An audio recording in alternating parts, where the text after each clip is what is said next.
귀한 찬양 참 감사합니다. 볼 때마다 늘 느끼는데 남자가 너무 없습니다.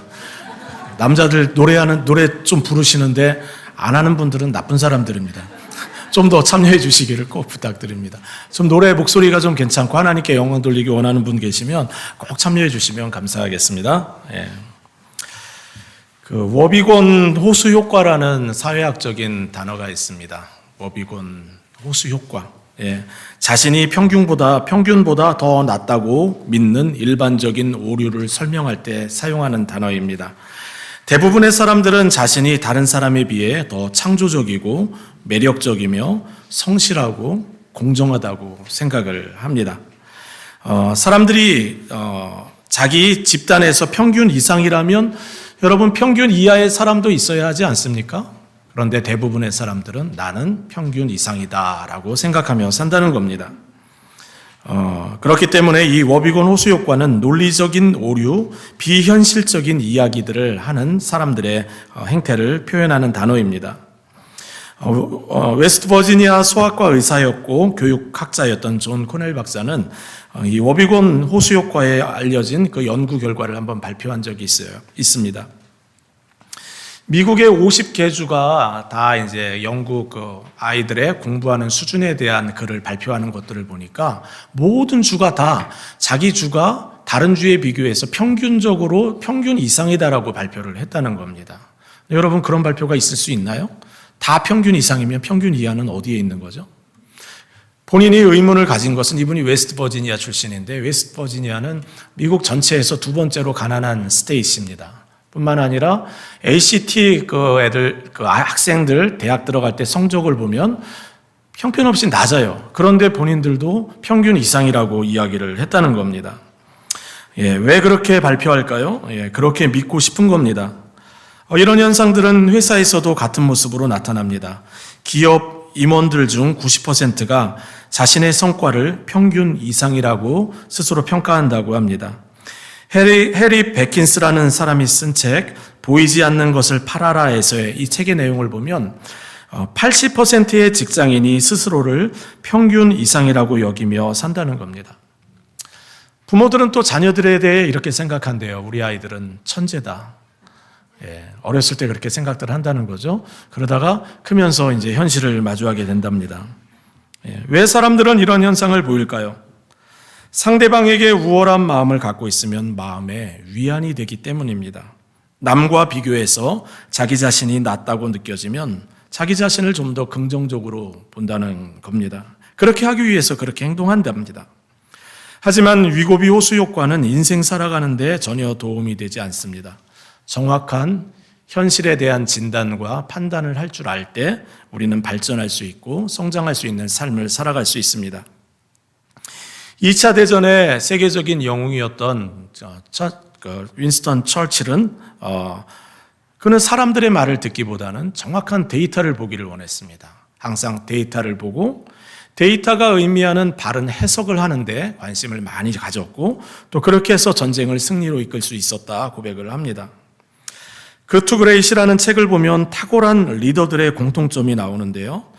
시장의 현재 상황을 데이터에 근거하여 정확하게 분석하고 전략을 세운 회사들이 평범한 회사에서 위대한 회사로 성장할 수 있었다는 내용이었습니다. 현실 감각이 없는 대기업들은 서프라임 모기지 위기 때 다 많이 무너졌는데 오히려 그 위기의 상황 속에 무섭게 성장하는 회사들이 있었다는 겁니다. 그 예로 뱅크 오브 아메리카는 정말 힘든 시기를 보냈답니다. 자만하고 아니한 생각을 하다가 어려운 시간을 보냈는데 그런가 하면 웰스파고 같은 은행은 현실을 직시하며 자신들이 잘하는 것과 자신들이 열정을 갖고 있는 것과 경제적으로 의미 있는 일은 무엇인가를 분석하여 그들의 성장의 토대를 삼아 성장하였다라는 말씀입니다. 이처럼 현실감이 없는 자만한 과대평가는 항상 위험할 뿐이고 전혀 도움이 되지 않습니다. 워비곤 호수 효과는 신앙생활에도 전혀 도움이 되지 않습니다.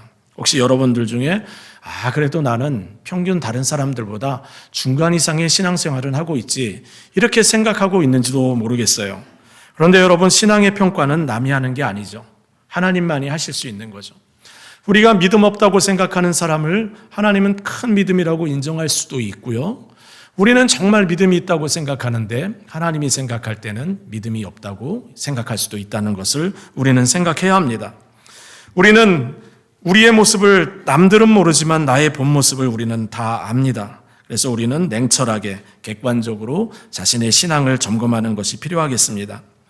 저는 오늘 여러분들과 함께 오늘 본문 말씀을 통해 우리가 점검해야 할 세 가지 영역, 우리 신앙을 점검하는 세 가지 영역을 같이 나누기를 원합니다. 첫 번째는 우리 교회가 아닌 타 교회에 다니는 성도들에 대한 우리의 생각은 어떠한지, 두 번째는 함께 신앙생활을 하는 우리 교회에서 함께 신앙생활을 하는 성도들에 대한 나의 마음의 자세는 어떤지, 또 세 번째는 신앙생활을 하고 살아가는 나 자신에 대한 평가입니다. 이 세 가지를 함께 나눌 때 주님께서 저와 여러분에게 하시는 말씀이 있는 귀한 시간 되기 바랍니다. 첫 번째는 우리는 다른 교회에서 신앙생활하는 성도들에 대해 어떤 마음의 자세를 가져야 할까요? 38절 말씀 보겠습니다. 38절입니다. 요한이 예수께 여짜오되 선생님, 우리를 따르지 않는 어떤 자가 주의 이름으로 귀신을 내쫓는 것을 우리가 보고 우리를 따르지 아니하였으므로 금하였나이다. 요한이 보니까 사람들 중에 예수의 이름으로 귀신을 쫓는 사람이 있었어요. 요한이 나섰습니다. 너는 예수님의 제자도 아니고 예수님이 너한테 귀신을 쫓는 권세를 주지도 않았는데 누구의 권한으로 귀신을 내쫓는 거냐? 라고 하지 말아라 이야기를 했다는 겁니다. 요한이 왜 예수님의 이름으로 귀신 내쫓는 것을 못하게 했을까요? 자존심이 상했기 때문입니다. 변화산에서 내려왔을 때 제자들의 모습이 어땠죠? 귀신을 쫓아내지 못하고 있었어요. 그 일로 인해서 전전긍긍하고 있었어요. 그런데 다른 사람은 예수의 이름으로 귀신을 쫓고 있으니까 불편한 겁니다. 제자도 아닌 누군가가 예수님의 이름으로 귀신을 쫓으니까 속이 뒤집어졌어요. 나는 못하는데 남이 하면 배가 아픕니다. 나는 없는데 남이 가지고 있으면 속상합니다. 그러면서도 우월의식을 가지고 있습니다. 자기들은 예수님의 제자이기 때문에 공식적으로 예수님의 이름을 사용할 수 있지만 다른 사람은 안 된다는 겁니다. 영적인 엘리트주의예요. 자신에게만 사용할 수 있는 독점이 있다. 나만 특권을 가지고 있다는 생각입니다. 성도 여러분, 우월감이나 자존심은 신앙생활에 전혀 도움이 되지 않습니다. 우월감이나 자존심은 우리 신앙에 도움이 되지 않아요. 물론 우리가 인생 살아가는 일에 있어서 하나님이 나를 사랑하시고 내 길을 책임져 주시고 보호하시고 도와주신다라는 것에 대한 확신을 갖는 것은 우리에게 꼭 필요해요. 하나님의 자녀라는 것에 대한 자긍심은 가지고 있어야 돼요. 하지만 우월감, 영적인 엘리트주의는 하나님이 몹시 싫어한다는 사실을 우리는 기억해야 합니다. 자신은 다른 사람들과 다르다, 나는 좀 차별을 해도 된다라는 생각을 하나님이 원치 않다는 거죠. 예수님이 요한의 행동에 답변하십니다. 39절 말씀입니다. 39절, 금하지 말라. 내 이름을 의탁하여 능한 일을 행하고 즉시로 나를 비방할 자가 없느니라. 우리를 반대하지 않는 자는 우리를 위하는 자니라. 여러분, 예수님은 제자들의 그 우월감을 보시며 교만한 마음을 보시며 말씀하십니다. 예수님의 이름으로 능력을 행하는 자들을 금하지 말라는 거예요. 그들은 예수님을 의지하는 사람들이고 예수님을 비방하는 사람들이 아니고 예수님 편에 있는 사람들이니까 그렇게 하지 말라는 겁니다. 여러분, 예수님의 넓은 마음이 보입니까? 예수님의 마음은 한량없이 넓으세요. 예수님의 제자들을 보면 볼 수가 있죠. 예수님의 제자 중에 로마 정권에 붙어서 살았던 세리 마태가 있지 않았습니까? 그런가 하면 로마 정권에 항거하여 로마 정권을 무너뜨리기 위하여 테러리스트 조직을 만들고 행동했던 시몬이라는 인물도 있었습니다. 어떻게 이런 사람들이 한 공동체 안에 있을 수 있을까요? 예수님의 마음이 그만큼 크기 때문입니다. 성경을 읽다 보면 예수님 같은 마음을 가진 인물들이 보입니다. 모세가 그렇습니다. 모세는 출애굽을 하는데 이스라엘 백성들이 컴플레인을 계속하는 거예요. 모세가 지도자들을 다 불러 모았습니다. 70여 명이 모였어요. 그런데 하나님께서 그 자리에 강하게 임재하셔서 그 70명이 다 예언을 하는 겁니다.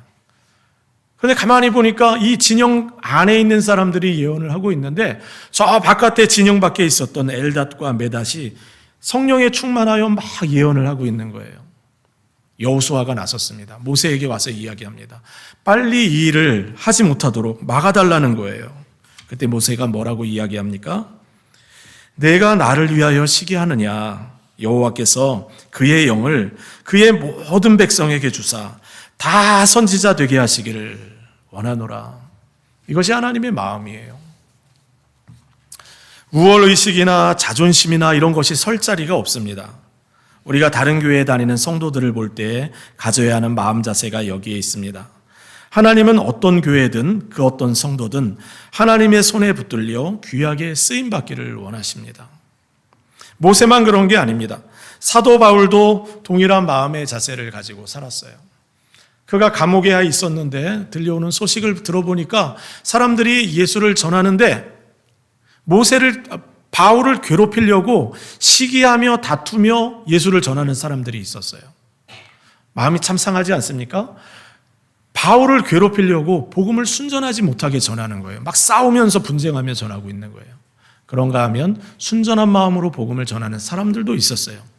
여러분, 이러한 소식을 들었을 때 바울이 한 고백입니다. 그러면 무엇이냐?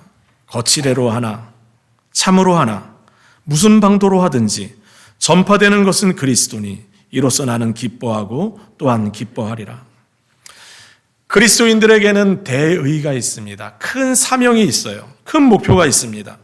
온 세상에 그리스도가 참 하나님이심을, 예수님이 하나님이심을 온 세계에 선포하는 사명이 있습니다. 세상의 모든 교회는 한 성령 안에서 예수님이 세상의 구원자시며 주님이심을 선포하는 일에 한 마음이 되어야 합니다. 교단이 다르다고 해서, 신학이 다르다고 해서 미워하거나 배척하는 길은 예수님의 방법이 아닙니다. 더 바른 신학을 내가 가지고 있다고 해서 내가 하나님이 보실 때 더 신실한 사람이라고 생각하는 것은 큰 착각일 수 있습니다. 저는 총신대학교에서 신학을 공부하고 신대원에서 신학을 공부했습니다. 칼빈주의 신학을 공부하며 하나님의 영광, 하나님의 주권 신학을 중심으로 성경을 해석하는 법을 배웠습니다. 칼빈의 서적을 탐독하고 도이베르트, 아브라함 카이퍼, 헬리미터, 탁월한 칼빈주의 학자들의 책들을 분석하면서 우리가 연구한 성경의 방법론이 정말 하나님이 기뻐하는 방법이구나라는 확신이 들었습니다. 감사했어요. 대학교 4학년 졸업하는 그때 강당에, 아무도 없는 강당에 혼자 무릎 꿇고 앉아서 하나님께 감사 기도를 드렸던 때가 있습니다.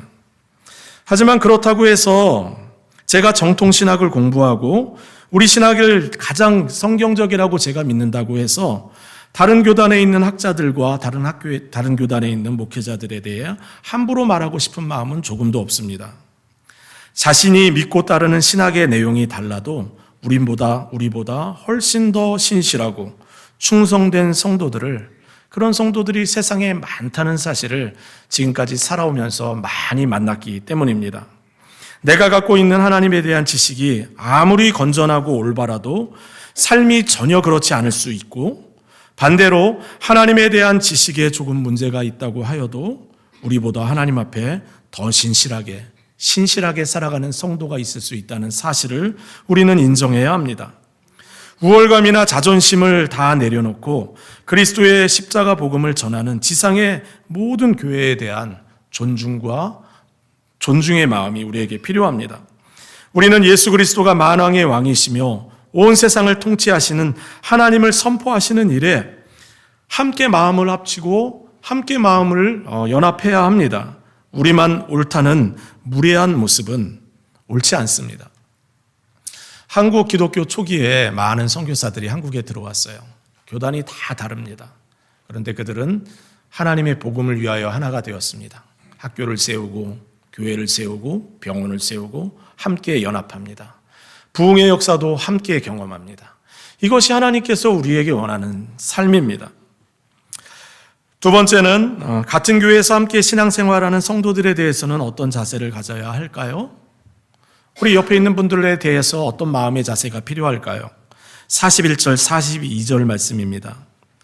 누구든지 너희가 그리스도에게 속한 자라 하여 물 한 그릇이라도 주면 내가 진실로 너희에게 이르노니 그가 결코 상을 잃지 아니하리라. 또 누구든지 나를 믿는 이 작은 자들 중 하나라도 실족하게 하면 연잔맷돌이 그 목에 매여 바다에 던져지는 것이 나으리라. 예수님은 분명하게 말씀하십니다. 작은 자들 한 사람이라도 실족하게 하면 연자맷돌을 메고 바다에 빠지는 게 낫다고 말씀하십니다. 반면에 성도들이 서로 섬기고 사랑하고 물 한 그릇이라도 대접하면 하나님이 그 상을 결코 잃지 않을 것이라고 이야기를 합니다. 이 말씀은 그리스도에게 속한 우리 모두가 마음에 담아야 하는 말씀입니다. 예수님이 언급한 작은 자들은 신앙생활을 시작하지 얼마 안 된 분들도 포함될 테고요. 가난한 자들, 병든 자들, 교회는 출석하고 있지만 사람들에게 손가락 당질 당하는 모든 사람들을 포함하는 사람들입니다. 주님은 그들에게 우리에게 말씀하세요.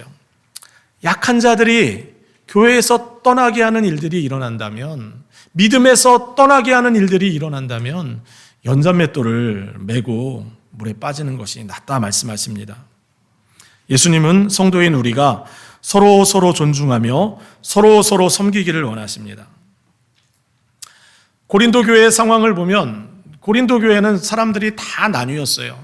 서로 교만하게 자기가 받은 은사가 최고라고 이야기하며 서로 나뉘었습니다. 부자들은 부자들끼리 모여서 성찬을 먹으면서 가난한 자들을 멸시했습니다. 주님은 왜 지금 이런 말씀을 제자들에게 하고 있을까요? 제자들이 지금 그러고 있거든요. 예루살렘에 올라가서 높은 자리 차지하겠다. 기득권 내가 갖겠다. 우월의식에 사로잡혀서 마음을 섬기는 데는 관심이 전혀 없는 거예요. 그러니 주님이 말씀하시는 겁니다. 여러분, 예수님이 이 이야기를 하시는 곳이 어디냐면 갈릴리 바다 근처였어요. 갈릴리 바다에는 오늘날도 골람구원에 가보시면 갈릴리 바다 옆에 보면 다 현무암 단지예요. 화산이 분출했던 곳이어서 그 현무암을 갖다가 돌로 만들어 놓은 것들이 지금도 많이 보입니다. 여러분, 연자맷돌은요, 여러분 정말 큰 거예요. 저게 이제 그 당시에 연자맷돌을 재현해 놓은 모습인데요. 저거 메고 물에 빠지라는 거예요. 갈릴리 바다가 바로 옆에 있잖아요.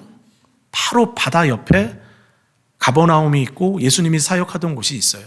거기서 저 비유를 하신 거예요. 약한 자들을 섬기지 않고 물 한 대접 성도들 간에 서로 대접하지 않으면서 살면 차라리 저 맷돌 빼고 떨어지는 것이 낫다라고 말씀을 하신 겁니다. 그런가 하면 예수님은 사랑으로 곁에 있는 성도들에게 물 한 그릇 대접하면 하나님이 상을 주겠다고 하셨어요. 귀신 내어 쫓는 강한 능력을 행사하는 사람들만 상 받는 게 아니에요. 옆에 있는 사람들의 마음을 살피고 마음을 헤아려가며 섬길 때 여러분, 하나님이 그 상을 잃지 않겠다고 말씀을 하세요. 여러분, 신앙생활하면서 주변에 있는 사람들의 모습을 잘 살펴보시길 바랍니다. 낙심한 모습으로 교회 오지는 않았는지, 슬픈 얼굴로 앉아있는 분은 없는지 자세히 살펴보며 섬겨보시기 바랍니다. 그분들 곁에서 물 한 대접 대접하는 마음으로 섬겨보시기 바랍니다. 그러면 하나님이 복을 주시겠다 약속을 하세요. 특별히 저는 우리 교회 성도들이 격려를 잘하는 성도들이 됐으면 좋겠어요. 말로 섬기는 섬김을 잘했으면 좋겠어요. 여러분, 말은 돈도 안 들잖아요. 그 말 가지고 비판하고 책망하고 하지 말고 격려하는 일에 많이 쓰셨으면 좋겠어요. 세상은 비난하고 비판하는 데 너무 익숙해요. 우리가 세상 살면서 얼마나 많은 평가를 받아요. 얼마나 많은 비난을 받으며 평가를 받으며 살아갑니까? 또 우리도 마찬가지예요. 우리의 입으로 많은 사람들을 판단하고 평가하며 살아갑니다. 하루를 지탱할 만한 격려를 받지 못할 때가 너무 많아요. 여러분, 우리에게 필요한 것은 우리의 말로 사람들을 격려하는 겁니다. 잠언에 이런 말씀이 있어요. 죽고 사는 것이 혀의 힘에 달렸나니 혀를 쓰기 좋아하는 자는 혀의 열매를 먹으리라. 죽고 사는 것이 혀의 힘에 달렸대요. 혀를 쓰기 좋아하는 자는 혀의 열매를 먹을 거래요. 격려하는 사람은 격려를 들으며 살 거예요. 칭찬하며 사는 사람은 칭찬을 들으며 살 거예요. 판단하고 평가하고 정죄하며 살면 판단받으며 정죄당하며 살 겁니다. 욥의 친구들 여러분 기억하세요? 욥이 어떤 인물이에요? 하루아침에 재산 다 날리고 자녀들 하루아침에 다 죽고 본인도 피부병이 생겨서 기와장을 갖다가 박박 긁고 있고 아내는 남편을 저주하고 떠났습니다. 욥에게는 친구들이 있었어요. 친구들이 와서 입을 열어 말하기를 시작하는데 여러분 정말 거침없이 그냥 헛된 말들을 쏟아붓습니다. 격려하기는커녕 비난합니다. 내 그럴 줄 알았다.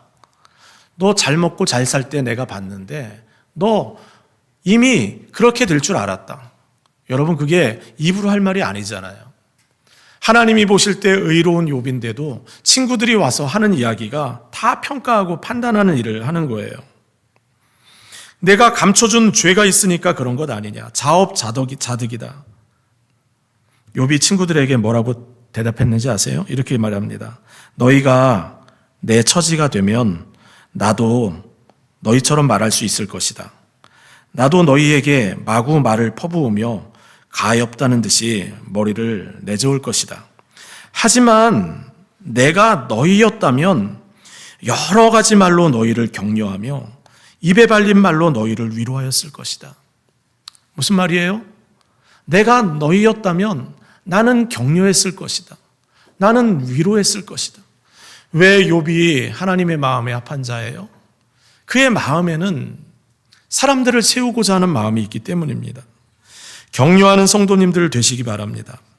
아부하고 거짓말하라는 게 아니에요. 상대방에게 좋은 모습이 보이면 그 기회를 놓치지 마세요. 칭찬해 주세요. 좋은 점 이야기해 주세요. 여러분 우리 자녀들이 학교에서 공부해 왔는데 다 A인데 하나 B예요. 여러분 왜 이거 B지 이렇게 얘기하면 되겠어요? 안 되겠어요?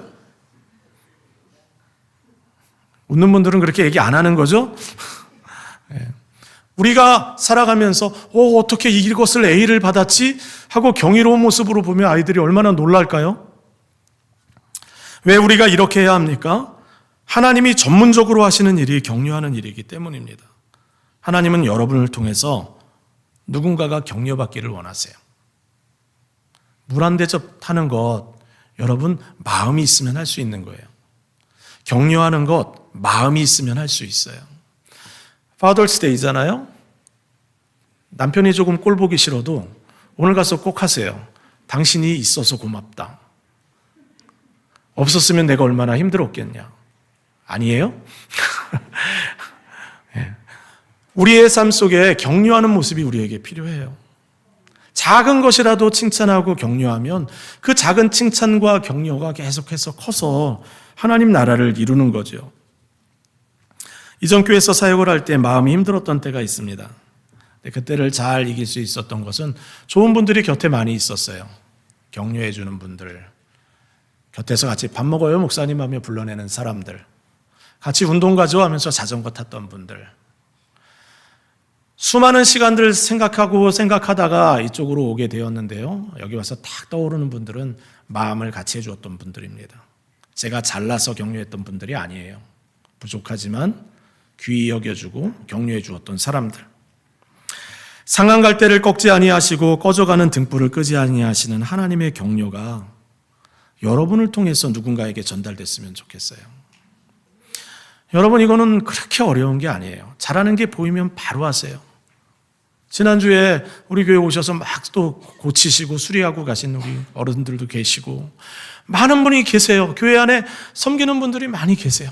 보일 때마다 하세요. 옆에 있는 분에게 한번 인사하겠습니다. 격려하며 사십시다.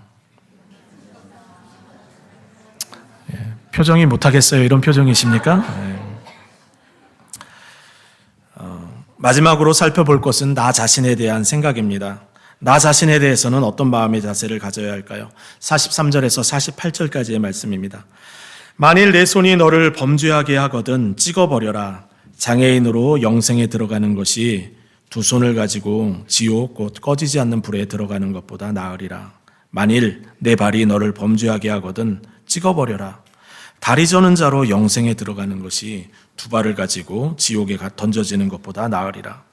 만일 내 눈이 너를 범죄하게 하거든 빼버려라. 한 눈으로 하나님 나라에 들어가는 것이 두 눈을 가지고 지옥에 던져지는 것보다 나으니라. 거기에는 구더기도 죽지 않고 불도 꺼지지 아니하느니라. 참 무서운 말씀이에요. 제가 이 말씀 딱 생각하니까 이 말씀을 저에게 적용한다면 지금 이 자리에 눈도 없고 손도 없고 발도 없이 설교하고 있을 거예요. 저만 그러겠어요? 이 자리에 아마 있을 분은 아무도 없을 겁니다. 예수님이 왜 과장법을 써가시며 이런 이야기를 하실까요? 정신이 번쩍 들라고 과장법 쓰는 거예요. 그냥 한 귀로 듣고 한 귀로 흘리지 말라는 거예요. 자기 자신을 냉철하게 보라는 거예요. 다른 사람에게 엄격한 잣대를 들이대지 말고 자기 자신을 엄격하게 보라는 거예요. 남의 눈에 티를 보지 말고 자기 눈 안에 있는 들보를 보라는 말씀입니다. 예수님의 제자라는 우월감을 버리고 철저하게 섬기는 자가 되어 성도들을 존중하고 격려하며 약한 자들이 실족하지 않게 섬기며 살아가라는 말씀입니다. 왜 예수님은 이렇게 엄격하게 우리 자신을 돌아보며 섬김의 삶을 살라고 하실까요? 영적인 엘리트 의식을 버리고 우월 의식을 버리고 자기 자신을 부인하고 자기 십자가를 지고 주님 가신 섬김의 길을 왜 진지하게 고민하라고 하실까요? 두 가지 이유가 있는데요. 첫 번째는 섬김의 삶이 진짜 그 안에 참된 행복과 만족이 있기 때문입니다.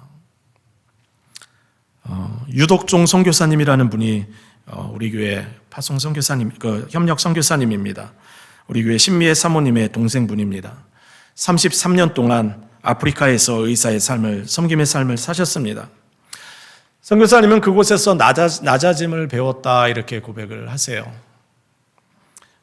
어려움이 많았답니다. 결핵에 걸리고 에이즈 환자에게 쓰는 바늘에 찔리기도 하고 딸이 뇌수막증에 걸려가지고 사경을 헤매는 시간들도 겪고 근데 그럼에도 불구하고 본인은 행복하다 고백을 합니다. 이왕 의사가 되면 봉사하며 사는 게 낫겠다 생각을 하고 같이 아프리카로 갈 수 있는 아내를 찾았답니다. 아내의 조건, 의사의 아내의 조건 참 멋있지 않습니까? 아프리카로 갈 수 있는 아내. 선교사님은 이디아민의 쿠데타 총소리가 그치지 않는 1993년 우간다로 가족과 함께 들어갔습니다. 도둑과 강도로 치안이 무너져버린 나라. 입원 환자의 7, 80%가 에이즈 환자인 우간다에서 의사로서의 삶을 살아갑니다. 선교사님은 그 고통의 날들을 어떻게 견뎠을까요? 돌아가고 싶다는 유혹이 여러 번 있었대요. 이 사명을 내가 과연 감당할 수 있을까 고민을 했답니다. 불편은 어차피 각오한 건데 2년쯤 지나니까 내적으로도 너무 힘들었대요. 그런데 차근차근 돌아보니까 본인이 가르치는 의사 학생들이 하나하나 늘어나기 시작했고 또 그 많은 사람들이 숲을 이루게 되는 모습들도 보기도 하고 또 본인이 의술이나 약을 통해서 환자를 치료하면서 그들이 회복되는 기쁨을 맛보았다고 합니다. 그리고 고백해요. 가난이 행복일 수 있습니다. 선교사님은 가난에 대해 어떻게 생각했을까요? 본인은 항상 흙수저라고 이야기를 합니다. 가난하게 자랐대요. 가난하게 살았기 때문에 겸손할 수밖에 없었고 주변 사람을 더 이해할 수 있었대요. 아프리카에 와서 보니까 많은 사람들이 선교하러 오는데 오래 있지 못하고 가는 사람들이 많더래요. 보니까 마음은 선한데 부유하게 살았던 사람들은 그곳에 있지 못하더라는 거예요. 흙수저인 것이 감사하다고 고백을 합니다. 선교사님은 아프리카에서 의과대학을 만들었습니다. 의사 4,000명이 그분을 통해 배출되었고 선교사님은 지금도 꾸준히 선교의 사역을 하고 계세요. 자녀들도 그렇게 고백을 한답니다. 유학 공부 중인데 공부 마치면 아프리카로 가겠습니다. 남들이 들어가기 꺼려하고 부담스러워하는 아프리카에서 어떻게 행복하다고 고백하며 온 가족이 섬김의 삶을 살 수 있을까요? 선교사님의 답변이 이렇습니다. 저는 제가 봉사했다기보다 오히려 제가 배우고 사랑을 받았다고 생각합니다. 에티오피아에서의 사역에서 은퇴하면 제 젊음과 꿈을 함께했던 우간다로 다시 돌아가서 가난하고 소외된 이들을 위해 낮아지는 삶, 봉사하는 삶을 꿈꾸고 있습니다. 낮아지는 삶이 행복한 삶 아닐까요? 그런 삶을 살고 싶습니다. 제 삶의 처방전은 낮아짐이었습니다. 정상에 오른다고 계속 행복할까요? 사람들은 좀 더 큰 집, 높은 주위를 움켜쥐려 하는데 그러다 보니 과도한 경쟁과 질시, 모함이 생깁니다. 낮아지고자 하는 사람에겐 그런 게 없어요. 내가 좀 손해보면 남들이 유익하니까 윈윈이죠. 받는 사람도 주는 사람도 좋은 게 낮아짐의 행복입니다.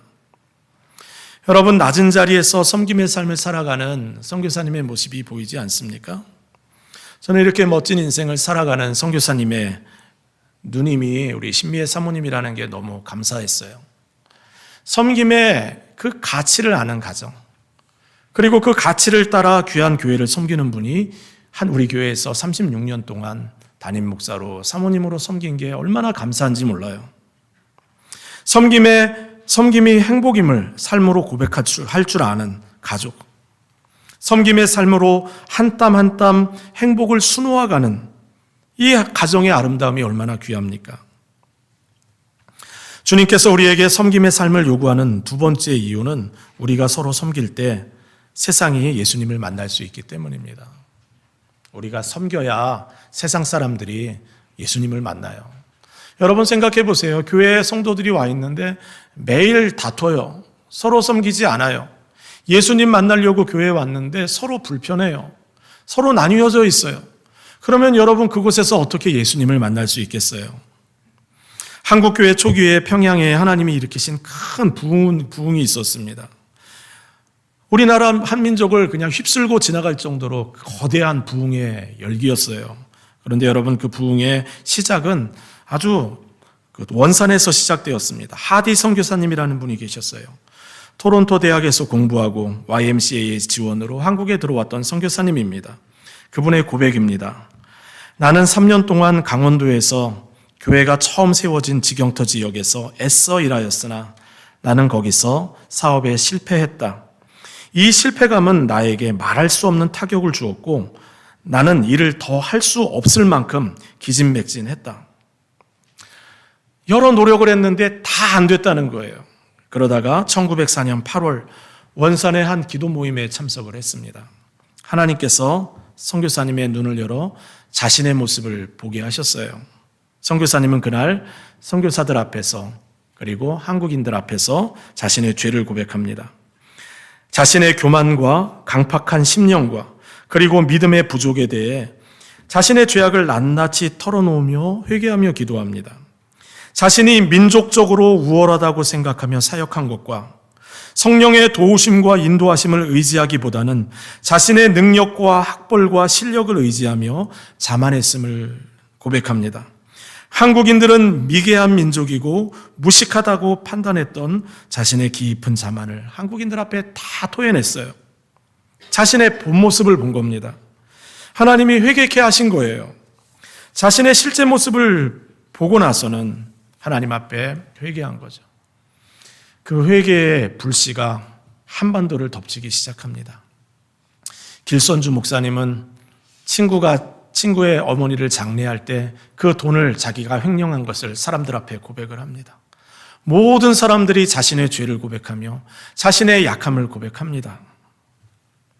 하디 선교사의 마음이 낮아지고 섬김의 자세가 되자 하나님은 마치 마른 장작에 석유를 부은 것처럼 회개의 불씨를 한반도를 휩쓸도록 하셨습니다. 남녀노소 누구나 할 것 없이 자신의 죄를 고백하며 주님의 죄사함을 간구했습니다.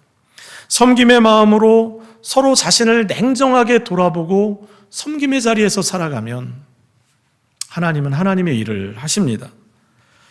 하나님이 우리에게 섬김의 삶을 요구하는 이유가 바로 그것입니다. 너희가 서로 사랑하면 이로써 모든 사람이 너희가 내 제자인 줄 알리라.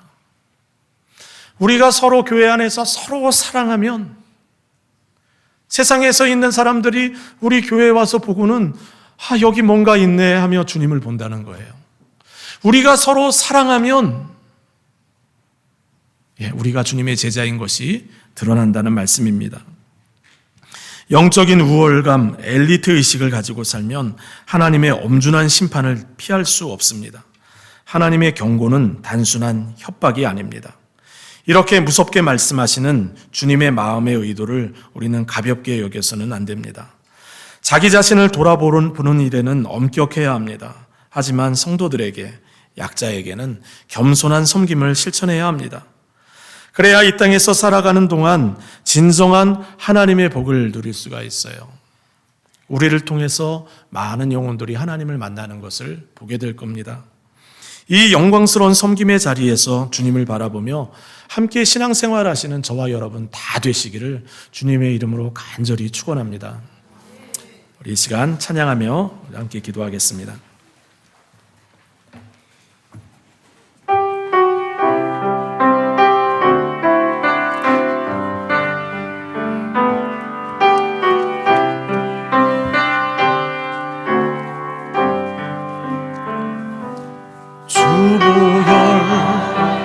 정결케 하고 주보혈 날 자유케 하니 주 앞에 나 예배하는 이 시간 나의 모든 것을 주께 드리네 주의 손 날 위해 지키셨고 주의 발 날 위해 박히셨으니 이제는 내가 사는 것이 아니요 오직 주를 위해 사는 것이라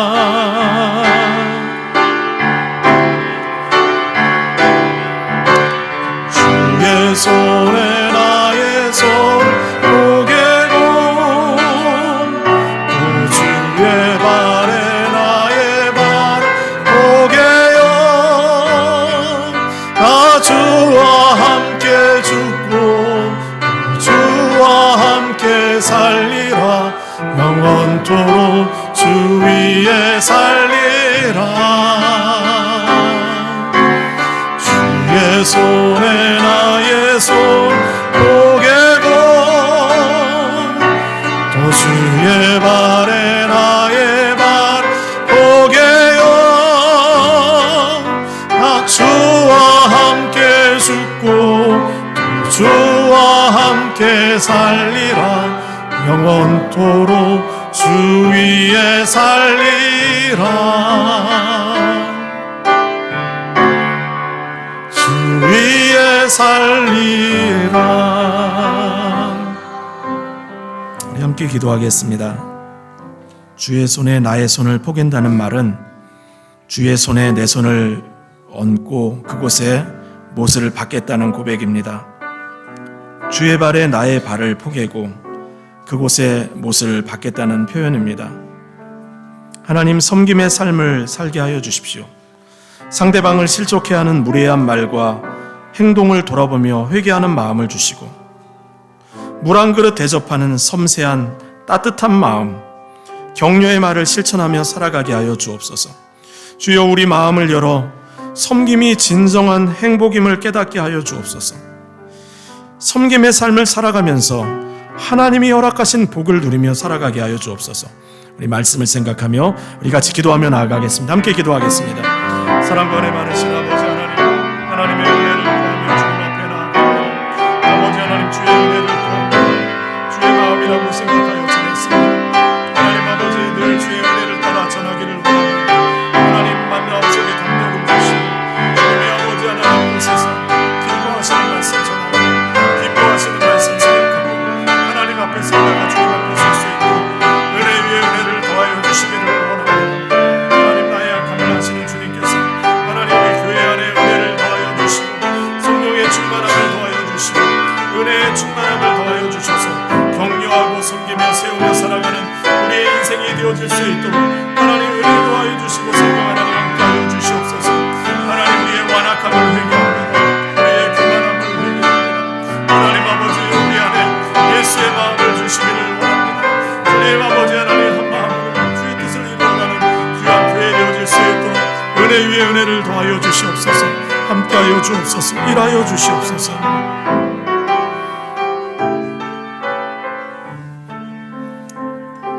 예수님의 이름으로 기도드립니다.